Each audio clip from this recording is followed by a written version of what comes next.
ওই তুই যে হারা দিন ঘরের মধ্যে এই যে এমনি বয়ে বয়ে খাস, তোর কি একটু কোনো শরম করে না? তোমার ঘরের মধ্যে খাইলাম না কি হইবো? খাইছ না জায়গা আজকে তো তোমার ঘরে তুমি বয়ে খাও, আমি বারিন্দাত বয়ে খাইয়াম। তোর আজকাতে বাড়ির মধ্যে ভাত নুন বন্ধ, নুন ভাত খাইলাম না কি হইবো? খাইছ না, চিনি রুটি দেন ওইটাতে খাইয়াম। তোর মতন ছেড়ে কি এমনি বয়ে বয়ে খা? তোর মতন ছেড়ে বাইরে যা চাকরি করে, আর তোর মতন ছেড়ে কি বয়ে বয়ে এরম বড় বড় কথা ক? তাহলে কি খারোয়া খারোয়া কথা কইতাম?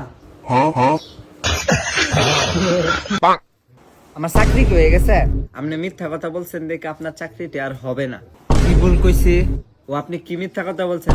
আমি বলছি আপনার বয়স কত, আপনি বলছেন 18 বছর, কিন্তু আপনার জন্ম নিবন্ধনে আপনার 17 বছর 2 মাস। আপনার 18 বছর হয় কিভাবে? এ স্যার আপনি কি বলদ নাকি? আমার মায়ের গর্ভে আছিলাম 10 মাস 10 দিন, আর এন্দা হইলো 17 বছর 2 মাস, হিসাব করে তো 18 বছরই। মিছা কথা কইছি কই? ওই আচ্ছা, আপনি খুব ট্যালেন্টেড না? আচ্ছা, আপনি এই সিরা টাকাটা একটু চলায় দেখাইতে পারবেন? ফারাম